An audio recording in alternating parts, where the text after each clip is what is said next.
We're at the end of the first month in 2024. Even though some of us might have had a rocky start, it's never too late to have a smooth ending. Hello there. Thanks for joining us on another edition of Jamaica Magazine. I'm your host, Theodore Henry. We have some educational features lined up just for you in this next half hour. Please stay with us.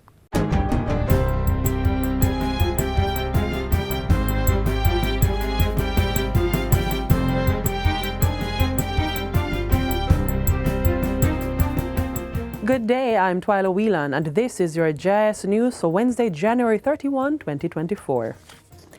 In a move to increase passenger safety, closed-circuit television CCTV cameras are to be installed on Jamaica Urban Transit Company JUTC buses. These will be placed both inside and outside the vehicles.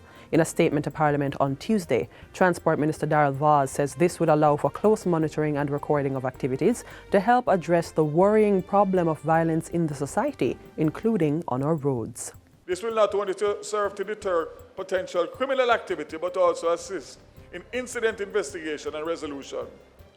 Special analytics cameras with facial recognition will also be installed at security posts to record any unauthorized dispatching of buses. Minister Vaz asserts that this strategic approach will enhance the overall safety of the public transportation system. Furthermore, the JUTC has partnered with Crime Stop to apprehend perpetrators who deliberately vandalize government's property. This is in conjunction with the JUTC's Franchise Protection Department and the Jamaica Constabulary Force. Minister of Industry, Investment and Commerce, Senator Aubin Hill, has welcomed the involvement of the European Union, EU, in the redevelopment of Newport West. The EU will be making funding available for a study and a business model that will result in the area becoming a world-class logistics facility and a competitive, resilient economic zone. Minister Hill says the group understands that Jamaica wants to become the logistics hub of the region, and the level of investments and expertise that the country is seeking to attract for Newport West will not come without a study that is comprehensive and detailed. So we're looking for this kind of assistance. The technical assistance that you're offering is so vital because we can't attract the kind of investment size dollars that we're looking for unless it's properly planned. Minister Hill was speaking at a press briefing held at the Kingston Wharves Limited corporate office on Friday. He says the development of the port is attracting funding partners that will also support the Caymanas Special Economic Zone. That looks at that 650 acres right across from here, called the Caymanas Special Economic Zone. That's going to be studied at a high level. There are people who are ready to come in, the financial institutions say, we will take on Caymanas Special Economic Zone once we see that it's a go. They will provide the guarantees, they provide the loans, they provide technical assistance as we need it. Friday's press briefing was attended by private sector investors, officials from the European Investment Bank, and other personnel from the EU. Funding for the redevelopment of Newport West will be channeled through the EU Global Gateway Agenda, which was launched in 2023. We're very happy to have this conversation. This is exactly the model that we want to implement with the Global Gateway strategies. How do we unlock investments that project countries like Jamaica into a green future? Meanwhile, the European Union, EU, is encouraging investors from across Europe to participate in Jamaica's renewable energy and digital projects. According to Director with the EU, Felix Hernandez-Shaw, it is now time to unlock European investments in Latin America and the Caribbean for key technologies, green energy and digital transition. He was speaking at the EU Media Breakfast recently with an investment delegation that was on a 3-day visit to the island. The mission is seeking to support companies that want to invest in Jamaica, in addition to supporting the government and other groups in attracting those investments in key areas. So it's not a general investment purpose. It's about supporting the Jamaican government, for example, in their bid to go have a strong renewable energy mix in the coming years. I think it's 50% for 2030, which is a big jump, and therefore that requires investment and technology. The European Union has been very active in supporting Jamaica, with diplomatic relations now in its 49th year. Finance Minister Dr. Nigel Clarke has announced that the Jamaica Stock Exchange, JSE, will become the first in the region to facilitate the issuance of coloured bonds. In making the announcement, Dr. Clarke says this is an important step, as investors who invest in these instruments want to know that the criteria are firmly established to define a bond. What we want is to have criteria well established that this, when on the Jamaica Stock Exchange, somebody comes to issue a green bond, you can close your eyes, you know what it means. Dr. Clark was speaking at the Jamaica Stock Exchange 19th Regional Investments and Capital Markets Conference recently. He says that by the end of June, the JSE will be in a position where green bonds can be a reality in Jamaica. The capital that is looking for green investments is not just local, it's international. So those of you who have projects in mind, you can always develop your projects to ensure that they have a green lens to them and fit into the framework that is being established. And finally, several students at the College of Agriculture, Science and Education CASE were recently awarded scholarships to help finance their tuition. The scholarships were granted through the institution's local alumni association and the All Farmers Association of North America, OFANA. President of CASE, Dr. Derek Deslandes, welcomed the assistance, which will help the college's more than 1,000 students who are all maintained by the institution through self-sufficient means. CASE is the only institution in the country that provides students with 3 meals a day, Monday to Friday, 2 meals a day on weekends. So when you pay a school fee at CASE, that's it for the rest of the year. But we subsidize it because the average student pays $335 per day for 3 meals. In addition to the scholarship, $25,500 was awarded to 33 outstanding students. The event was part of activities to mark the College of Agriculture, Science and Education's annual Founders Weekend celebrations in Portland. And that's it for JS News Today. I'm Twyla Whelan. Thanks for watching.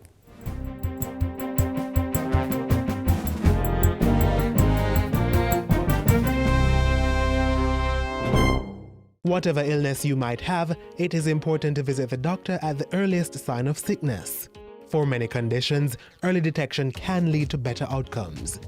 Don't stay at home and self-medicate and allow your condition to worsen before going to the doctor. If you are a youngster, young child, 14 and younger, older person, or you have a compromised immune system, you have an underlying illness, a cancer patient, a diabetic patient, then your system is compromised. You need to see the doctor quickly and let the doctor prescribe.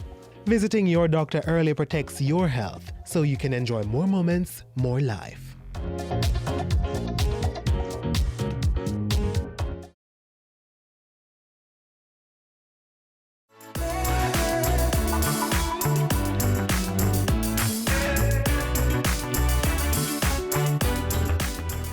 The heart pumps blood throughout the body, and without it, we would not be alive today. If your heart should stop beating suddenly, would your family know what to do? Stick around as we show you in this next feature.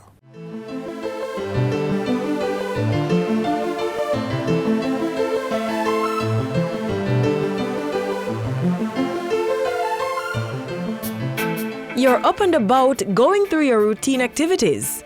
Suddenly, you collapse without warning. Your heart stops beating, and within seconds, you stop breathing. A quick check shows there's no pulse. All signs of sudden cardiac arrest. Sudden cardiac arrest, SCA, is a condition in which the heart unexpectedly stops beating. When this happens, blood stops flowing to the brain and other vital organs. The person may die if not treated within minutes. So the way you decide if they're having sudden cardiac arrest is, in addition to seeing if they're conscious, calling to them and see if there's any response, you need to feel for a pulse. So you'd feel at the neck, at the angle of the jaw, or you could listen for the heartbeat by putting your ear to the patient's chest. You need to see if they're breathing. So if they're not breathing, they have no pulse, then they're in cardiac arrest. SCA is not to be confused with a heart attack, which happens when blood flow to the heart is blocked. However, a heart attack can lead to sudden cardiac arrest. Another way to look at it is, a heart attack is a circulation problem, while sudden cardiac arrest is an electrical one. The immediate cause of most SCAs is an abnormal heart rhythm as the electrical activities of the heart becomes chaotic and the heart is unable to pump blood to the rest of the body. We're all at risk for sudden cardiac death, so we need to know our numbers and our status. What is your blood pressure? Do you know what your blood pressure is? Do you know what your cholesterol is? So we might be a walking time bomb and we don't know. It's not just people who appear healthy who are at risk. Somebody can be overweight and you say, oh, they're bound to drop down, but somebody who is slim can drop down as well. It just depends what the other risk factors are. So I just think the only way we can know is to know your numbers, know your status. Among the conditions that trigger sudden cardiac arrest is coronary artery disease, a more common cause in persons over 35 years old. Also, cardiomyopathy, in which the heart muscle becomes enlarged or thick and weak, as well as inherited disorders that may cause parts of the heart to stretch and become weak. Other conditions include disorders of the heart's electrical system, as well as heart defects that were exhibited at birth. Persons who have a family history of sudden cardiac arrest or heart disease are also at risk. In contrast to elderly persons, cases of SCA is not prevalent in children. But the children can be born with some types of heart disease that make them have a higher risk for sudden cardiac arrest. That is usually picked up if they have, sometimes at birth, because of the abnormalities. But even if they're corrected, they can still have an increased risk of sudden cardiac arrest. Highlighted cases of SCA in student athletes in recent years prompted increased focus on evaluation for the physically active. I would like to encourage all parents, if you have a child who is involved in any team sport, any physical activity, or even a lot of physical activity, even if they're not on a team, to please have your child checked. Carry them for sudden cardiac arrest screening. We have it at the Heart Foundation. We can come island-wide, or go to your GP and have your child tested. A victim of sudden cardiac arrest can survive with the quick action of a bystander who is able to apply immediately cardiopulmonary resuscitation, CPR. You will start resuscitative efforts, which would include compressing the chest in order to get the heart going. You may or may not breathe for them. Nowadays, it is not, a lot of bystanders balk at starting CPR because they don't want to put their mouth on the patient's mouth. And that's a real concern. Studies were done a couple years ago and they determined that compression-only CPR, so just pressing on the chest alone, is of value. If available, an automated external defibrillator, AED, can be used within a few minutes to restore a normal rhythm to the heart. These may be available at certain places such as airports, stadiums, and other public and business places. If someone has developed chest pain, they've grabbed their chest, they've sank down on the ground because they're having chest pain or they're not breathing properly, you don't start CPR for that. They need to get to medical attention immediately. But you would only start CPR if the patient is pulseless and not breathing. Following that bit of first intervention, which must take place within the first 4 to 5 minutes of sudden cardiac arrest, the patient will need to be moved immediately to a hospital. The Ministry of Health since 1996 has been partnering with the Ministry of Local Government through the Jamaica Fire Brigade to expand its provision of pre-hospital service. We recognize that transportation of patients to hospital is a vital part of the chain of survival. Certainly from the patient suffers an incident to the point at which they reach hospital and get care. The transportation to hospital is important, and not only in terms of the time that it takes, but also in terms of the support that is provided during that transport. You're supposed to have a defibrillator on the ambulance. You're supposed to have basic drugs which a trained paramedic would be able to administer to continue advanced cardiac life support. And when they get to the hospital, which would have been alerted from the ambulance that we're bringing in a cardiac arrest victim, the team would be waiting at the door of the hospital to receive this patient. Based on the value of CPR in saving a life, the Ministry of Health has been partnering with the Heart Foundation of Jamaica to encourage more Jamaicans to get trained in CPR. And this important life skill is everybody's business, so get trained and be ready to lend a hand when the need arises.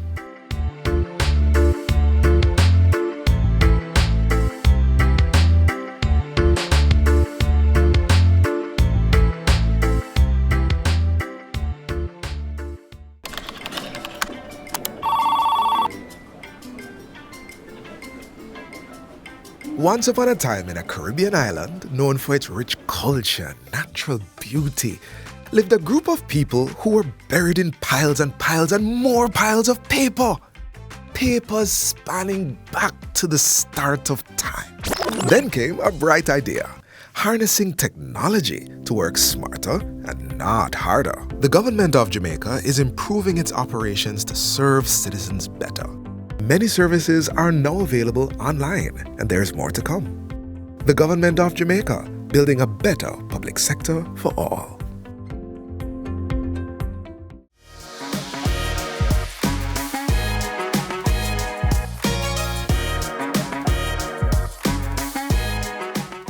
We are in a state where technology has become more prevalent in society. In almost everything we do, we use some form of technology. When handling money, especially, as there are places that only use electronic cards.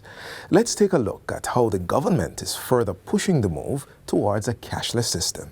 I was in London. I went out to have dinner and I wanted to pay. I took the cash out, shiny cash, to pay.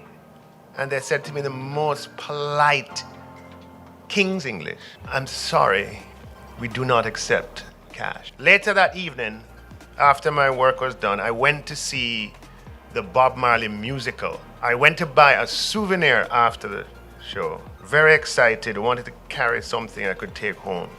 And how much for it? Oh, £5. I can afford that. Take out my cash to pay. I am sorry, we do not accept cash. Cash is just on its way out.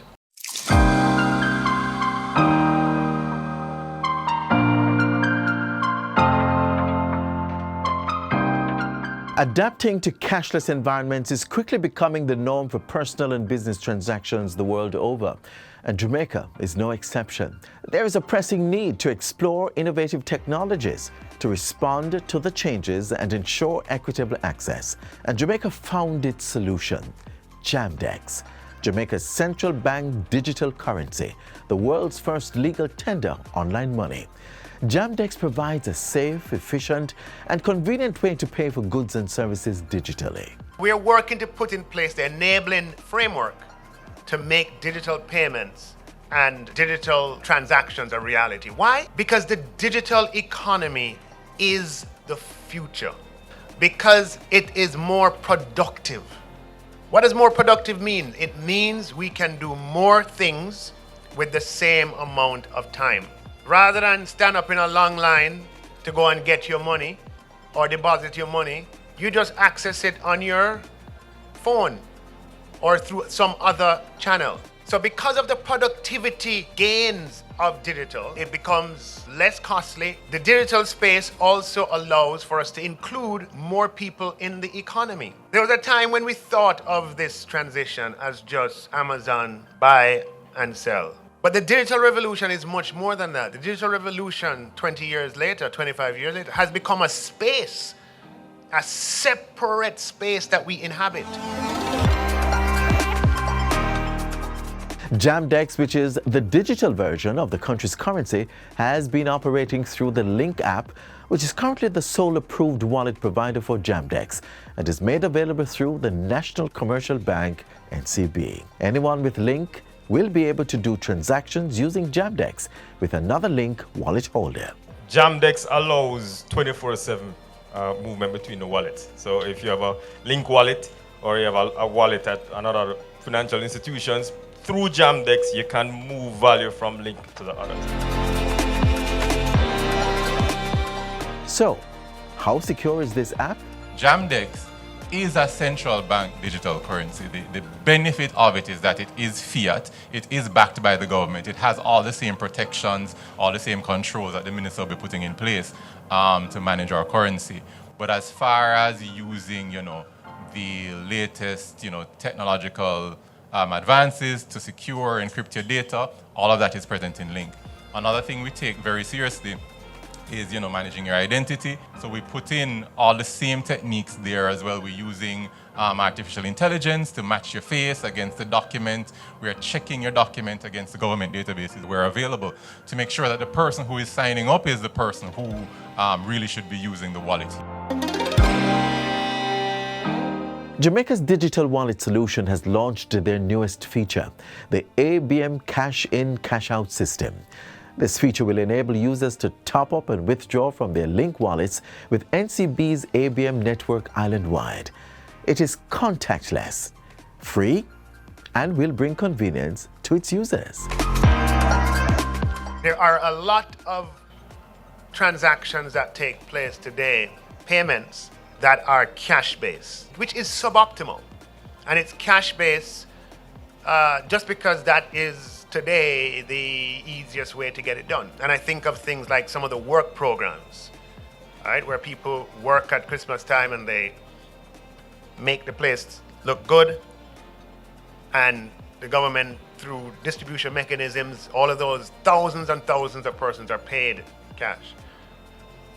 The Prime Minister stated as a goal that eventually we want that to be paid through CBDC, Central Bank Digital Currency. And just like that, it's easier to do business in Jamaica or Island Home, the place of choice, period.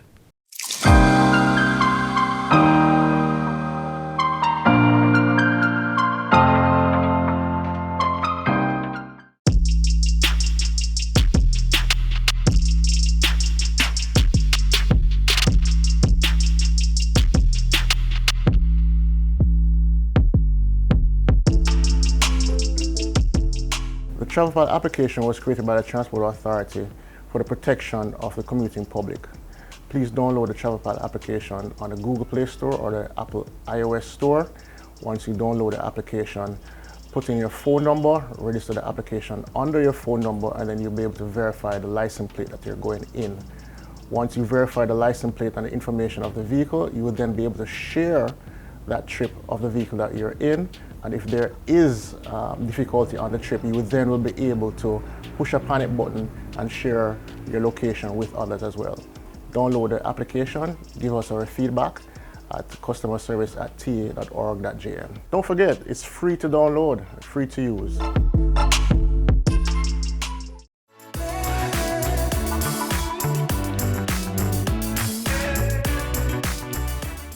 Some farmers might experience challenges when selling their produce, whether it is getting customers or finding the right market.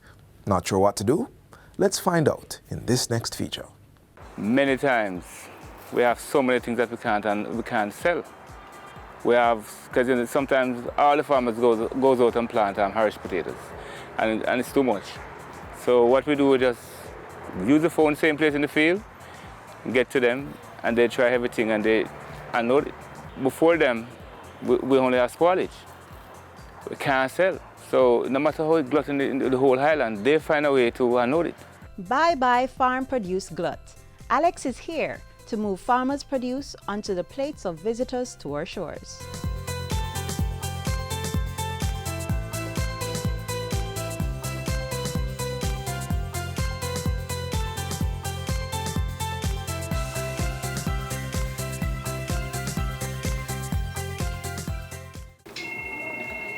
The Agri-Linkages Exchange Center, good afternoon. It's not my... Hi, good afternoon, Mr. Wilson. What are you doing? Okay. So what do you have reaping now? We have a portion of corn ready, you know. Is that sweet corn? Okay, sir. Let me just add that to the database for you. How much corn are you reaping? We have 12 dozen corn ready, you know. What's the selling price? 120 per dozen? So you can look the buyer for me anytime you're ready. You hear, boss? Another problem, Mr. Willis. I'll post the information for you, and once the market is available, I'll give you a call and let you know. All right, Mr. Willis, thanks for calling. As easy as that, farmers are reaping economic benefits through tourism. The Agri-Linkages Exchange is an electronic platform where buyers and sellers of agricultural produce meet. Currently, there are agro-brokers who manage the platform. They operate from the Rural Agricultural Development Authority, RADA, St. Andrew office. It's a collaboration between the Ministries of Tourism and Industry, Commerce, Agriculture and Fisheries. The center has raked in more than $50 million in sales for approximately 400 farmers across the country.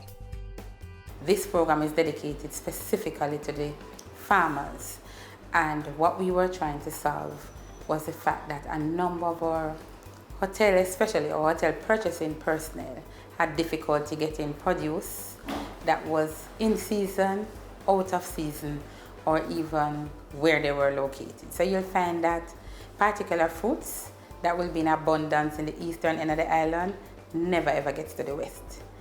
and vice versa. For example, mangoes. Mangoes are very abundant in the east. And again, the west would love to have some of the fruits that we have in abundance at one place. So the agri-linkages exchange platforms would have been a link to ensure that both buyers and sellers meet. At this point, we have 55 hotels on it. We have 7 agro-processors. We have about 5 retail operators, but the retail are really large personnel. And each day is another day in which persons are added. I was at a production and marketing meeting in my community where we were discussing gluten, where we can unload our produce. So one of the RODA extension officer recommended us to Alex. I just get my phone, get registered, and that's it. Since Alex, we have more in demand than supply. It's been so good for us, trust me. There are farmers who might not be technologically savvy to actually go on the system themselves, so they'll call into the center and ask, and these agro-brokers will be able to put them on the system. On a daily basis, I would say we get from maybe 20 calls per day or so from farmers. A lot of the calls that we do get, surprisingly, are farmers who are new to agriculture. They are curious about what Alex is about.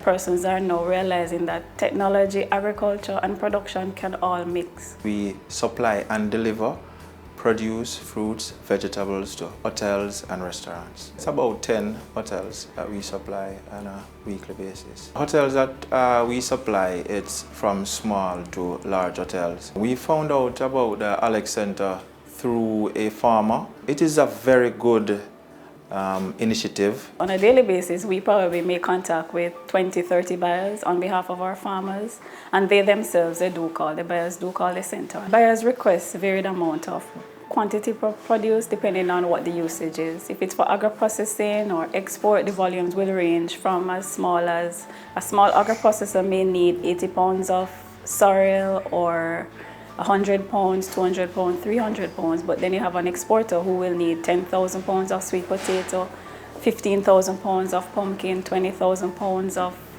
other produce. So the volumes vary depending on the usage. We walk with the farmers and we stay with them until the transaction is completed, until they're paid, until the goods are delivered. Our hotels are interested in buying local produce. There's really no substitute for the produce that we actually produce here. If you were to import any of our grown provision, it wouldn't taste the same.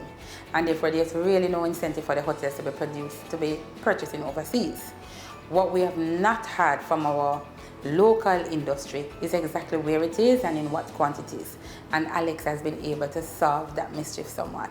It's simple, man. Just get the phone or come down to the RODA where the office is, register with Alex, and that's it.